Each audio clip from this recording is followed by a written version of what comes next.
Hemos llegado a nuestro último encuentro. Sí, mañana, por la mañana recitaremos las laudes, diré última misa y después me voy a Burgos, al episcopio, y allí me llega de Italia un equipo de la televisión y empiezan 10 días de trabajo muy intenso detrás de las cámaras.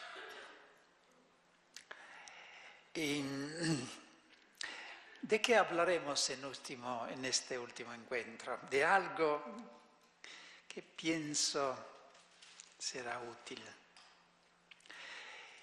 Estamos comentando, decía, la segunda parte de la Carta a los Romanos, donde se presentan los frutos del Espíritu. No tenemos tiempo de meditar todos, la obediencia, por ejemplo, la humildad.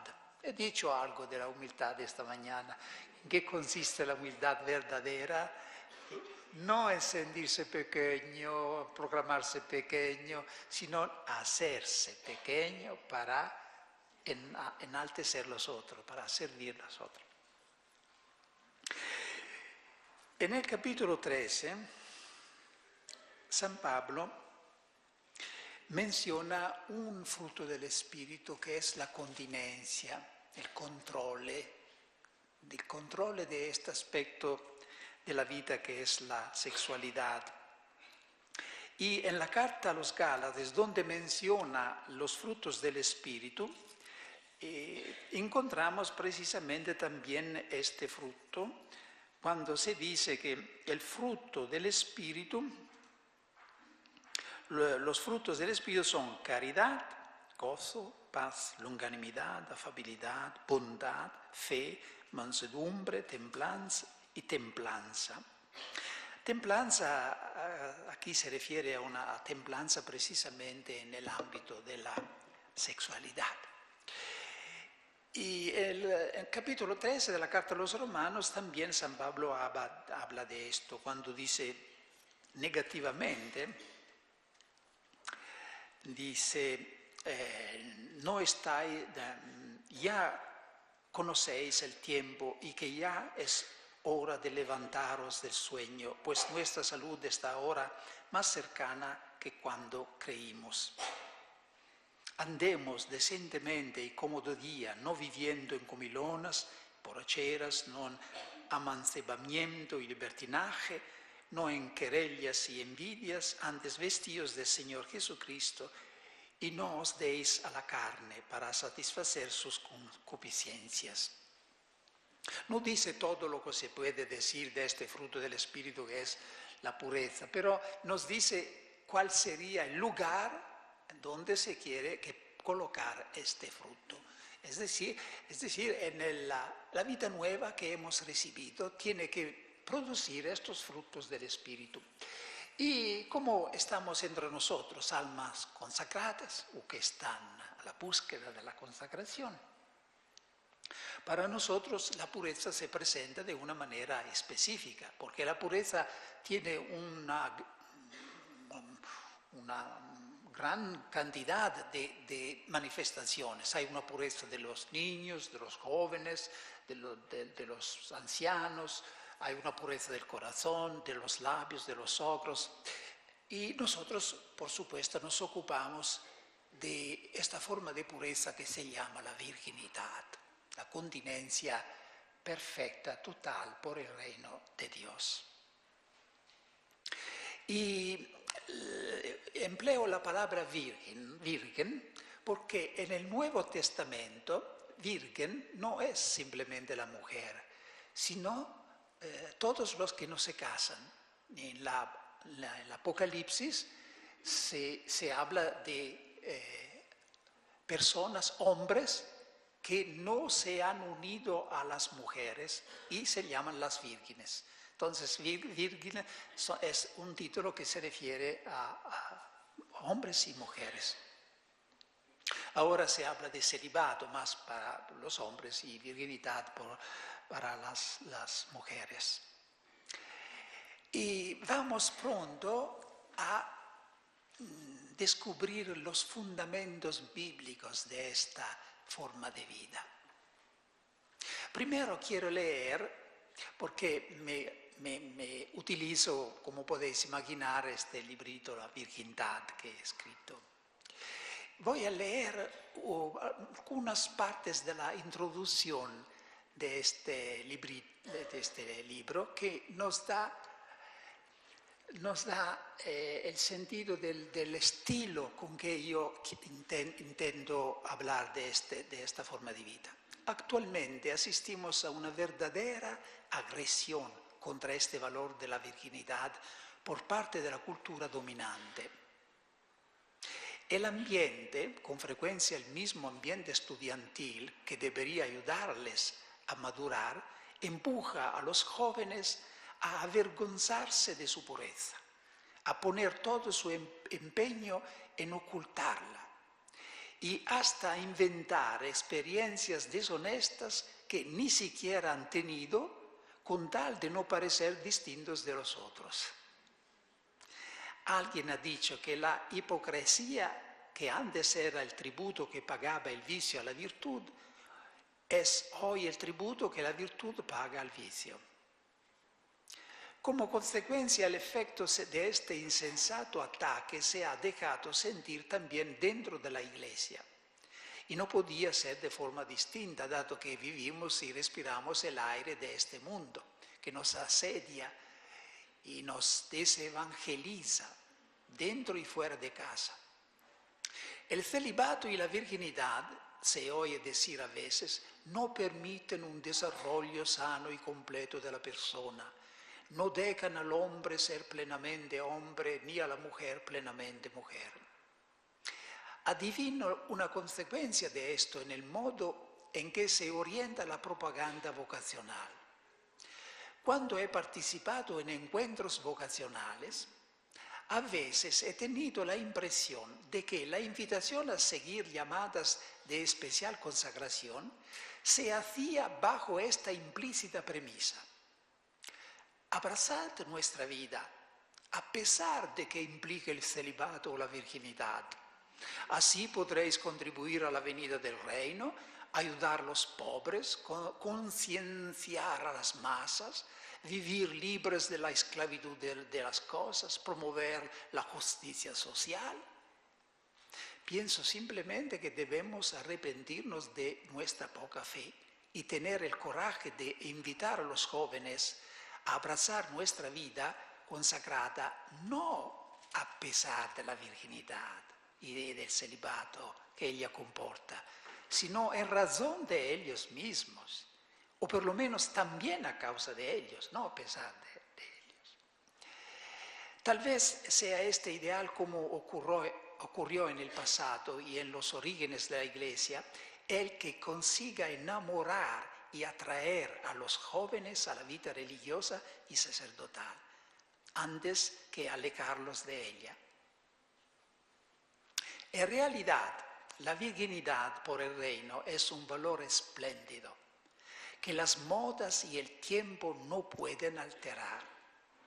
Pondrán unirse todas las fuerzas, la sabiduría de este mundo, las ciencias llamadas humanas, para protestar contra esta forma de vida, llegando a definirla como una infamia del pasado. He leído esto. Y lanzando contra ella todo género de sospechas. Se podrá añadir a esto todos los pecados e infidelidades de los mismos que han optado por abrazarla. Pero ella, sin embargo, seguirá estando presente porque ha sido instituida por Jesucristo. Nadie podrá arrancar de la tierra esta planta que plantó el Hijo de Dios con sus propias manos en su ministerio público. El mundo mismo, sin darse cuenta, rinde un tributo de honor a este valor cuando hace de la palabra virgen uno de los símbolos de mayor reclamo en su lenguaje publicitario. No sé en España, pero en Italia la lana mejor se llama lana virgen. El aceite más puro es el aceite extra virgen. Virgen significa todavía aquello de más bello e incontaminado que existe entre los productos del hombre y de la tierra. Debemos hacer nuestros de nuevo los símbolos que la cultura secularizada ha tomado prestados de la Biblia y de la tradición cristiana, vaciándolos completamente de su significado religioso.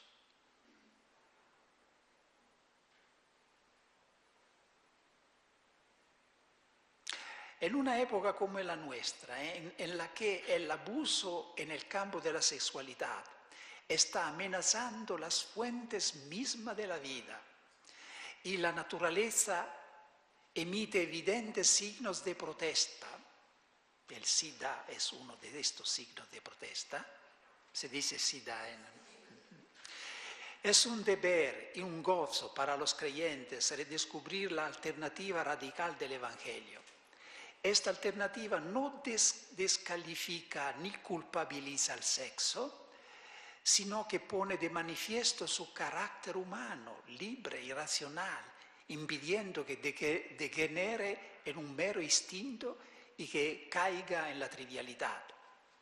Como dice el poeta Tagore, la castidad es una riqueza que proviene de la abundancia del amor, no de la carencia del mismo. Y bien, vivimos en un tiempo cuando no se puede más contar con las defensas exteriores de la virginidad, de la castidad. Un tiempo había la clausura, los muros, el hábito y toda una serie de protecciones que no sé cuándo eran verdaderamente útiles. Pero hoy en día estas defensas exteriores han caído, porque el mundo entra en nuestras casas con la televisión, internet, y simplemente saliendo de la casa así estamos enfrentados con la realidad, el abuso del mundo. Entonces hoy se necesita una protección personal, interior, que consiste en tener una visión clara, consciente del valor bíblico, de los fundamentos bíblicos, convicciones personales muy fuertes. Es la única defensa que podemos ahora tener de nuestra virginidad y vida consagrada. Y vamos a descubrir los fundamentos revelados bíblicos de esta forma de vida. El texto fundamental, la Magna Carta, es Mateo 19, el texto que instituyó este segundo estado de vida. Dice Jesús en este texto: dijeron los discípulos, si tal es la condición del hombre con la mujer, no conviene casarse, porque Jesús había hablado de la indisolubilidad del matrimonio. Y la reacción de los discípulos es, si tal es la condición del hombre con la mujer, no conviene casarse. Esta era una conclusión muy egoística. Y Jesús da una justificación diferente de no casarse. Dice, él les contestó, no todos entienden esto, sino aquellos a quienes ha sido dado. Es un don. Porque hay eunucos que nacieron así del vientre de su madre, y hay eunucos que fueron hechos por los hombres, y hay eunucos que asimismo se han hecho tales por amor del reino de los cielos. El que puede entender, que entienda.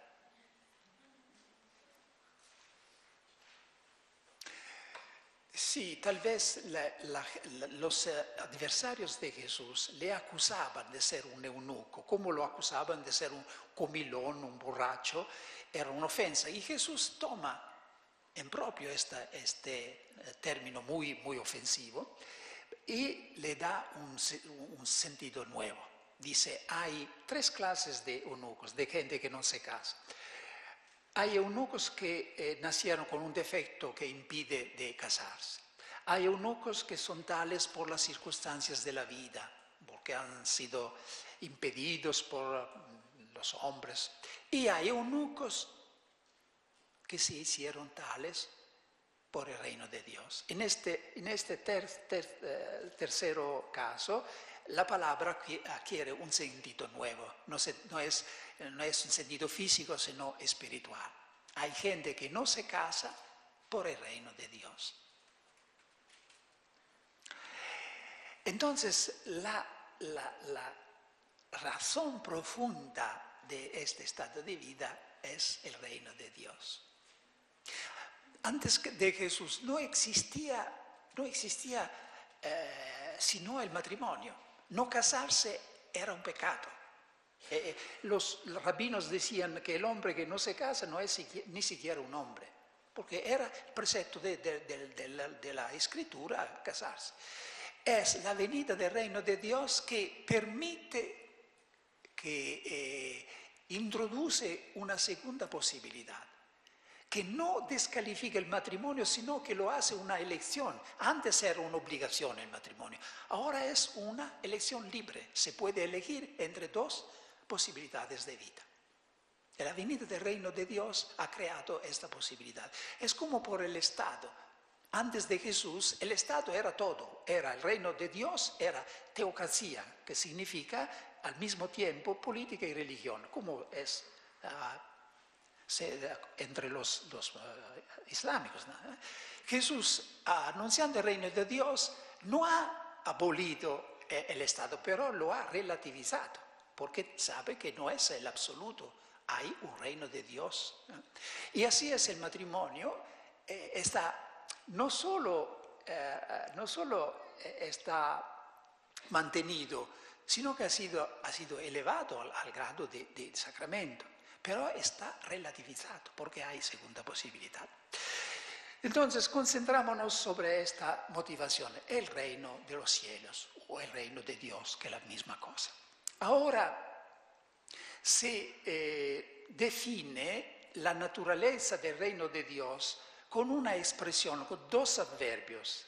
Se dice, el reino de Dios está ya aquí, pero no ha todavía llegado. Ya y no todavía. No sé si habéis nunca escuchado esto, ¿no? El de Dios es ya aquí, pero no plenamente aquí. Ya no. Vamos a ver cómo precisamente de estos dos adverbios aparece el sentido, la naturaleza de la virginidad. Pues el reino de Dios está ya aquí, ha venido en Jesús, en la persona de Jesús. El reino de Dios está entre vosotros, dice Jesús. Pues el reino de Dios en Jesús ha venido. Es posible para personas que han sido llamadas, han recibido este don, de elegir, de vivir como se vive en el estadio final del reino de Dios. ¿Y cómo se vive en el estadio final del reino de Dios?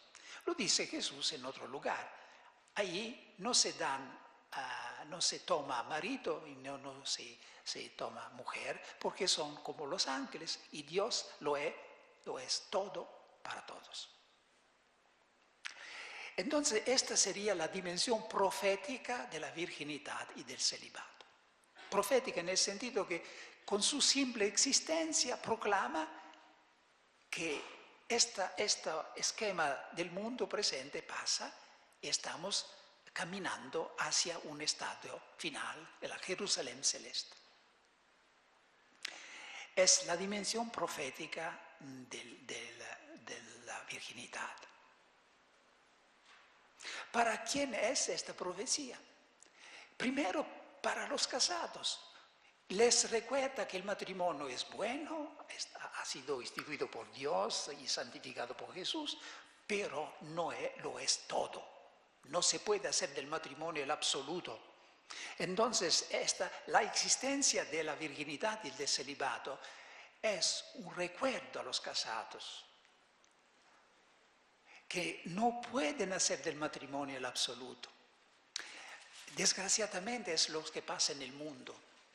Los padres ven un buen casamiento de la hija como el ideal supremo. Y los jóvenes piensan que casarse de una es el absoluto, de que se espera toda la felicidad en el mundo. Y como el matrimonio está aplastado por estas esperas excesivas, fracasa. Y lo vemos todo el tiempo. Se hace del matrimonio el absoluto, un ídolo. Entonces, la existencia de la virginidad es una profecía que les recuerda que solo Dios es el absoluto. Una de las razones que más influyen en los jóvenes y le hacen difícil elegir este estado de vida es la sospecha que este estado de vida no permite desarrollar plenamente su masculinidad o feminidad. Y aquí hay una mentira que tenemos que aclarar, contestar. En cierto sentido, la virginidad es el estado más natural. En la cultura humana, el hombre es naturaleza. Es decir, el hombre es lo que está destinado a ser por su nacimiento. Entonces el hombre está definido un animal racional. ¿Verdad? ¿Me seguís? Por los griegos, el hombre es naturaleza, lo que está destinado a ser por su naturaleza. Para la Biblia no. El hombre es vocación más que naturaleza. Es decir, no es tanto lo que está destinado a ser por su nacimiento, cuando lo que está destinado a ser, a volverse a través de su elección libre, el uso de su libertad, bajo la obediencia a la palabra de Dios. Y si el hombre es esencialmente vocación, ¿cuál es la vocación del hombre? Ser imagen de Dios. Entonces este estado de vida, en el sentido bíblico, es el más natural, porque es lo que más se acerca a la vocación. Nuestra vocación de ser imagen de Dios no es ser parte de una pareja, miembro de una pareja. Es algo transitorio, es un medio querido por Dios para ayudarnos a alcanzar el fin, que es Dios mismo. Segunda característica del reino de Dios, no ha todavía venido. Está en camino. Por eso rogamos que tu reino, venga a nosotros tu reino. El reino de Dios está creciendo en la historia. Entonces se necesitan hombres y mujeres quienes a corazón pleno y a tiempo lleno se dediquen a la venida de este reino. Y he aquí la dimensión misionera apostólica de la virginidad y del celibato.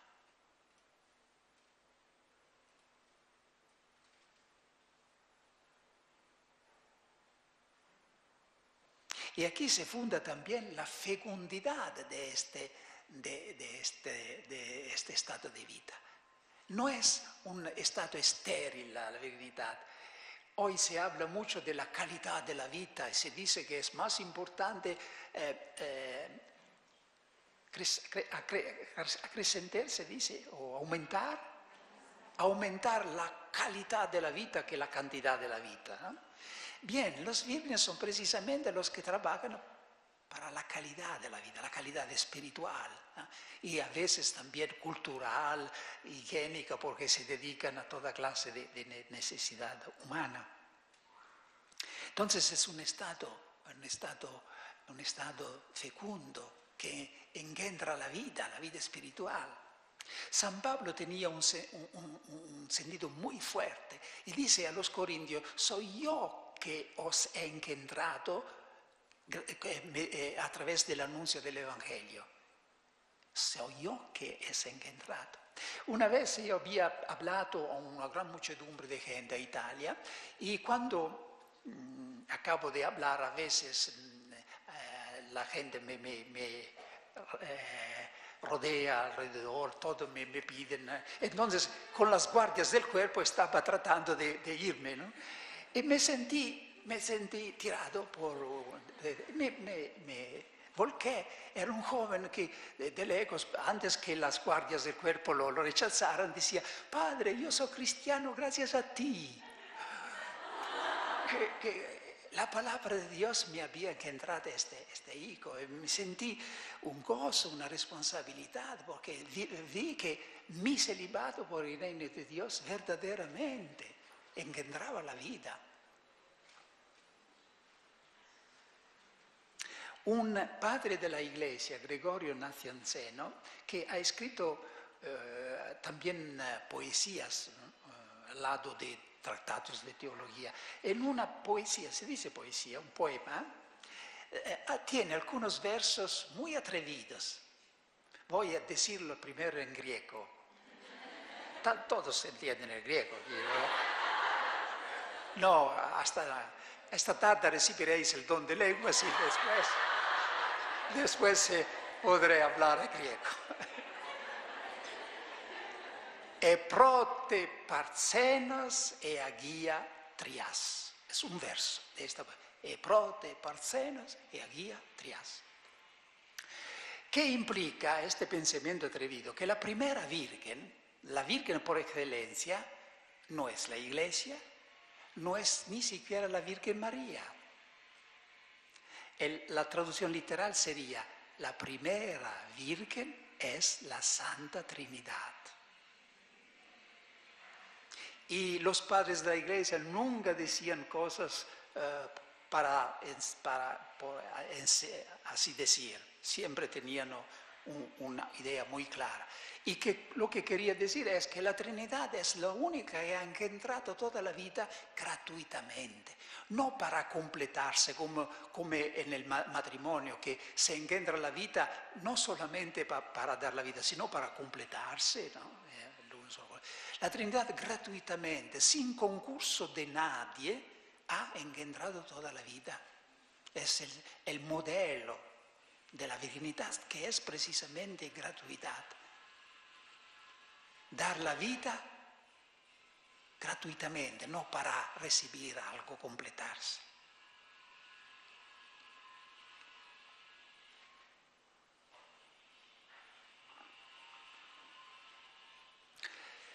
Claro, esto es el texto fundamental y donde se ve cuáles son los rasgos de la virginidad, ¿no? Es la dimensión profética, la dimensión apostólica misionera.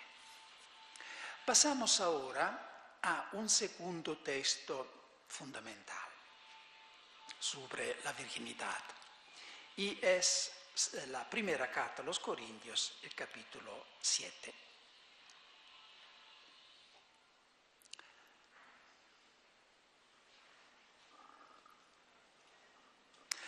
Dígoos pues, hermanos, que el tiempo es corto. Solo queda que los que tienen mujer vivan como si no la tuvieran, los que lloran como si no llorasen, los que se alegran como si no se alegrasen, los que compran como si no poseyesen y los que disfrutan del mundo como si no lo disfrutasen, porque pasa la apariencia de este mundo. Yo os querría libres de cuidados. El célibe se cuida de las cosas del Señor, de cómo agradar al Señor. El casado ha de cuidarse de las cosas del mundo, de cómo agradar a su mujer. Y así está dividido. La mujer no casada y la doncella solo tienen que preocuparse de las cosas del Señor, de ser santas en cuerpo y en espíritu. Pero la casada ha de preocuparse de las cosas del mundo, de agradar al marido. Esto os lo digo para vuestra conveniencia, no para tenderos un lazo, sino mirando a lo que es decoroso y fomenta el trato asiduo con el Señor, sin distracción.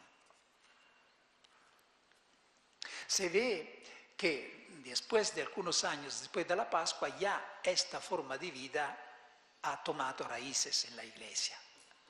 Sí, Pablo dice que uno puede casarse, pero puede también elegir de no casarse. No existían las órdenes religiosas como hoy, pero ya esta forma de vida se ve en los padres de la Iglesia, que ya existen las vírgenes. ¿Qué hay de nuevo en este texto de Pablo? Parece que el motivo de fondo ahora no está en el reino de Dios. Aquí no se habla del reino de Dios. En lugar del concepto del reino de Dios, la palabra central es el Señor. Quien se casa en el Señor. Quien no se casa va por el Señor. Porque elige al Señor. El Señor entonces es el centro. Pero esto corresponde a lo que pasa en todo ámbito. Después de la Pascua no se habla más en la predicación de los apóstoles del reino de Dios, porque ahora el reino de Dios es Jesús muerto y resucitado.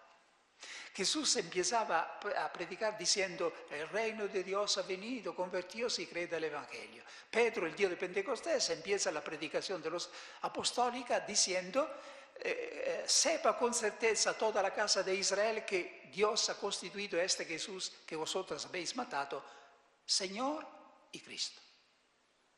Y cuando le pidieron qué hacer, convertíos. Es lo mismo, el mismo esquema, solo que ahora el Señor, la persona de Jesús, ha tomado el lugar del concepto genérico del reino de Dios. Entonces San Pablo pone al centro de este estado de vida no más una causa, la causa del reino de Dios, sino una persona. Ahora lo que decide es la motivación esencial de este estado de vida es la persona de Jesús.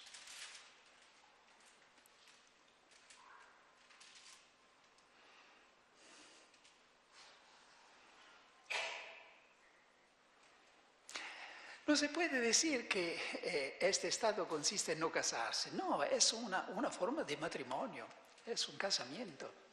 Solamente en un casamiento, no con una criatura, sino con la persona de Jesús resucitado.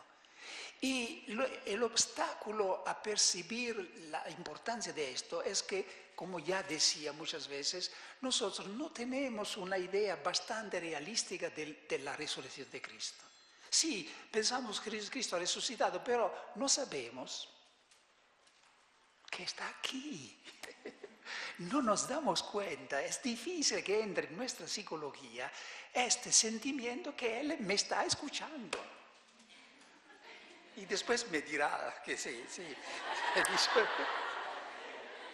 Entonces, lo que quiero decir es que casarse con Jesús resucitado no es casarse con una abstracción, es la persona más concreta que existe, más fiel, más estable, porque los hombres no son estables, ¿sabéis? Cambian de humor y de sentimiento de un día tras otro. Sí, casarse con el Señor. Hay un texto de este filósofo muy querido por mí, Kierkegaard, que es muy importante porque él era luterano, vivía en Dinamarca, donde hay la iglesia luterana, que no conoce el celibato, la virginidad. Y este hombre estaba prometido, tenía una novia que se llamaba Regina. Y la amaba muchísimo. ¿Hay alguien que se llama Regina? Y era un ligamen, un sentimiento muy idealístico, muy fuerte. Y a un cierto punto rompió ¿cómo se dice? ¿El noviazgo? Noviazgo. Y esto fue un acto para él de gran sufrimiento y le procuró muchas sospechas. En el diario él explica por qué hizo esta elección en un mundo que no conocía el celibato de permanecer célibe. Dios dice, quiere el celibato porque quiere ser amado. Tú, infinita majestad, está hablando Dios ahora, tú, infinita majestad, aun cuando tú no fueras amor, aun cuando tú fueras frío en tu infinita majestad, yo no podría sino amarte. Necesito algo majestuoso que amar. Aquello de los que otros se han lamentado a saber de no haber hallado el amor en este mundo y por ello de haber sentido la necesidad de amarte, porque tú eres el amor, lo que yo admito plenamente, yo quiero proclamarlo también respecto de lo majestuoso. Había y hay en mi alma una necesidad de majestad, de una majestad que nunca me sentiré cansado de adorar. Nada de esta codiciada majestad encontré en el mundo. Entonces, él concibe el celibato como un matrimonio con la majestad de Dios, como ser esposo del absoluto. Y yo pienso que hay una intuición muy verdadera. Al fondo de una vocación al celibato y la virginidad hay este implícito, a veces no tan claro, este deseo, esta necesidad de algo majestuoso, infinito, no limitado, de tener un horizonte no limitado, es decir, no coartado a una persona, una criatura tan frágil. Yo tuve una vez una confirmación de esto. Cuando estaba en Milán, un día se anunció la visita de dos novios, un joven y una muchacha, que venían diciendo que tenían necesidad de un discernimiento. Yo no le conocía. Y primero escuché el muchacho en un locutorio. Yo estaba decidido al comienzo de la conversación de animarlo a ir adelante y de casarse, porque eran dos jóvenes que habían conocido en un retiro espiritual, estaban dirigidos por un capuchino, un santo hombre, donde me parecía la condición ideal para un matrimonio. Y este joven empezó a hablarme: padre, yo amo muchísimo mi novia, y pero no sé qué pasa ahora que estamos a punto de casarnos. Cuando concretamente se trata de elegir la casa, los muebles, se dice, me siento como demasiado estrecho, como malestar, me parece, no sé qué es. Y en cambio, cuando pienso a Francisco de Asís, a su libertad, me parece el corazón me sé, ¿qué significa esto? Yo que había empezado la conversación, decidido empecé a convertirme, a decir, y aquí estamos en presencia de una vocación verdadera. Y el signo era precisamente ese deseo de algo sin límites, de un objeto de amor directo, infinito. Y tuve el papel de decir a la novia que estaba en otra estancia que su novio estaba llamado por el Señor.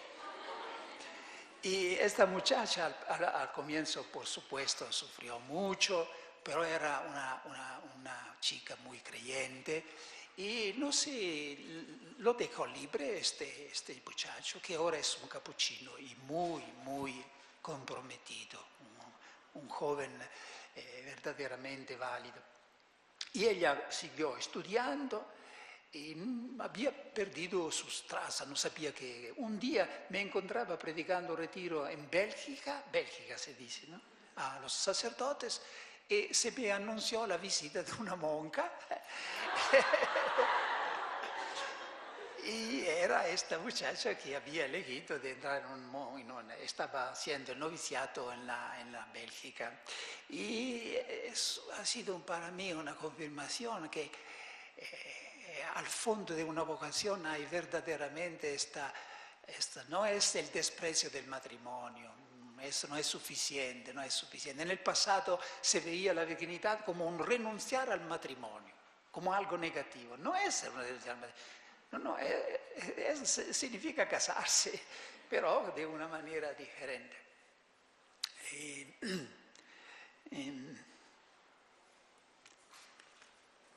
Sí, me parece que es una vocación maravillosa. San Pablo habla de una ventaja existencial que hay en la virginidad y es de tener el corazón indiviso, no dividido, indiviso. Es verdad, el celibato y la virginidad nos ayuda a alcanzar una unidad interior, porque la unidad interior depende del hecho que progresivamente no se quieren tantas cosas diferentes y contrastantes, sino que se quiere una cosa sola. Y cuando podemos decir con el Salmo, una sola cosa quiero al Señor, entonces ahí está la virginidad, cuando el corazón está unificado. Y no es suficiente ser vírgenes y célibes para tener esta, pero ayuda, porque hay de nos, hermanas, puede ser que las vírgenes tienen el corazón indiviso porque no aman a nadie, y esto no es suficiente. Dice Peggy, este poeta, una frase muy fea. Dice: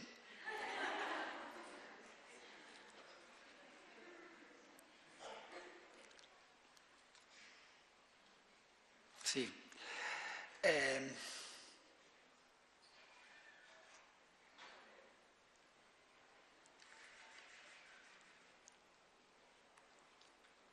porque no son del hombre, esta es dice de Peggy, porque no son del hombre, creen ser de Dios.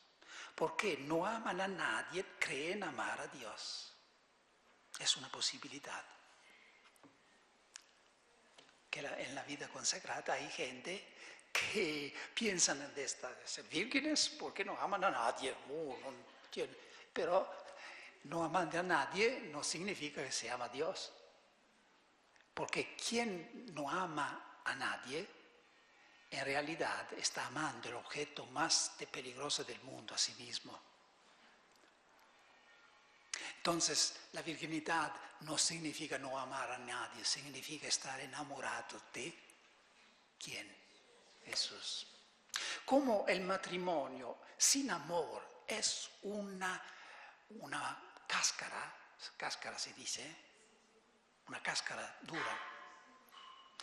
Puede ser válido el matrimonio, pero si no hay amor, es vacío. Así, un celibato, una virginidad, si no hay este amor por Jesús, es una estructura vacía. Tenemos que gritarlo, y lo he gritado incluso a la Casa Pontificia, porque mucha vida religiosa de hoy es una estructura vacía. Vosotros tenéis la dicha de no estar en una estructura vacía.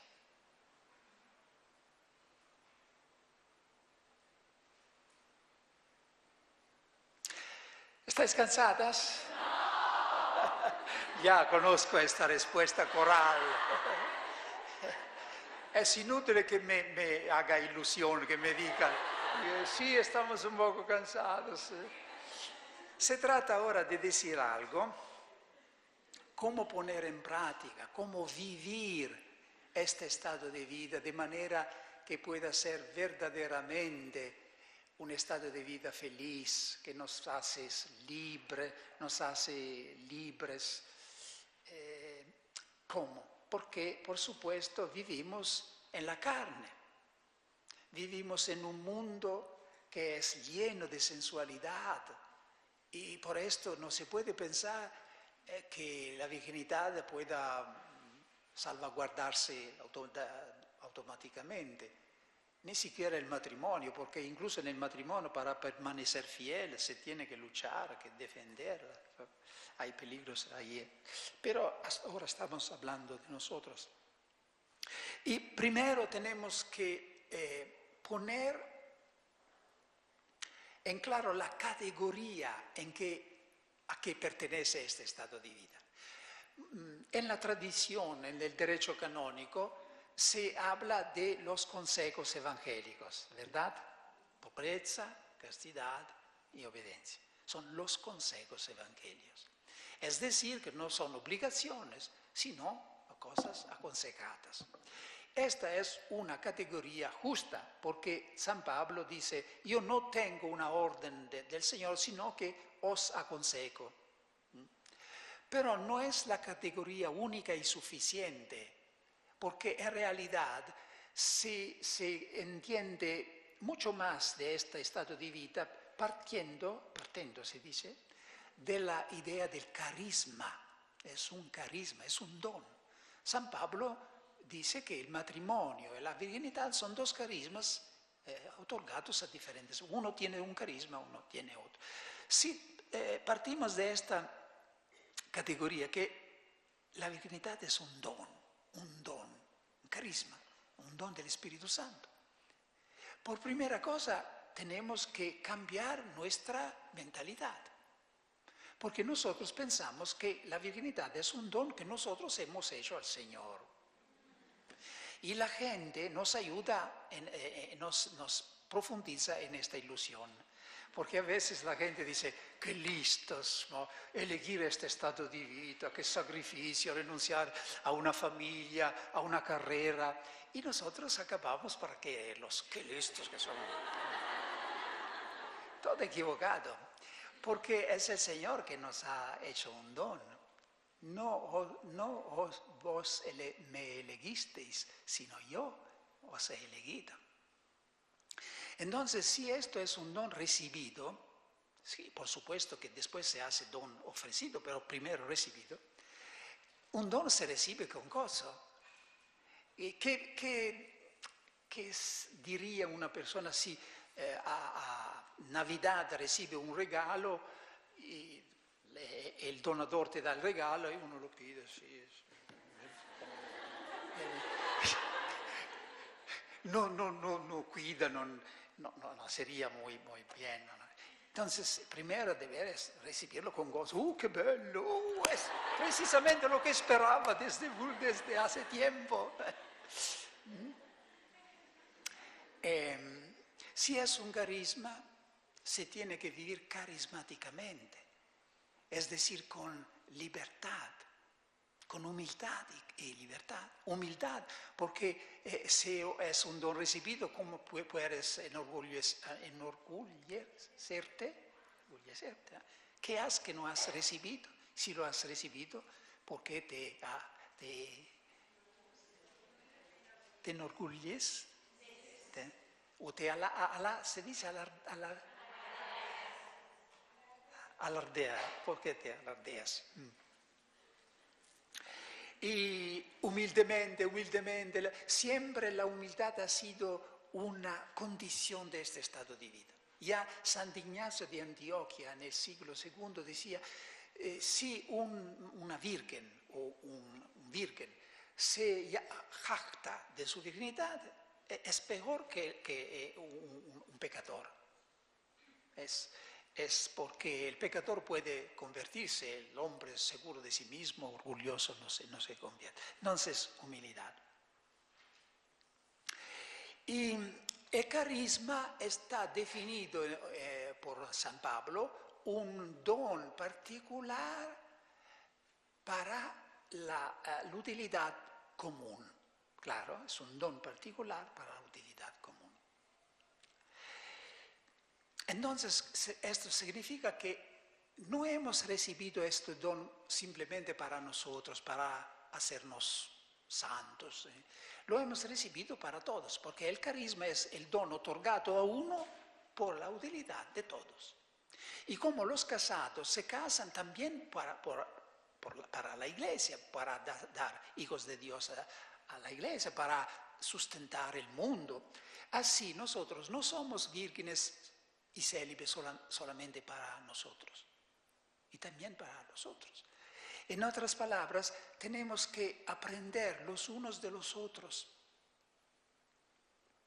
Los casados aprenden de nosotros la primacía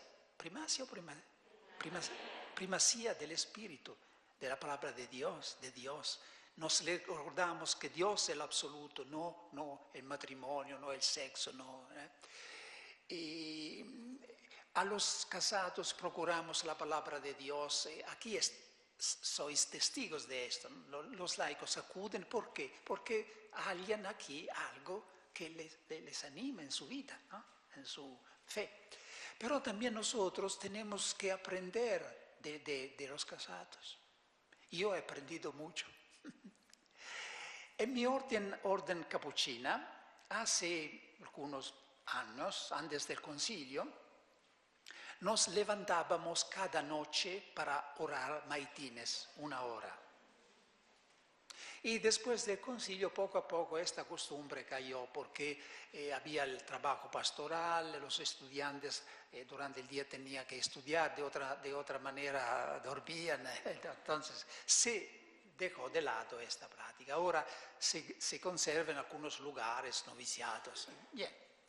Pero como sacerdote yo conocí familias, especialmente en Milán. Yo cuidaba un grupo de familias que hacían una especie de comunidad carismática. Y ahí me di cuenta de una cosa, que las mamás y los papás no se levantan solamente una vez en la noche. Si tienen hijos pequeños, se levantan 2, 3 veces porque el niño llora, porque se quiere la medicina, porque está enfermo. Y en la mañana tienen que ir para empezar el trabajo.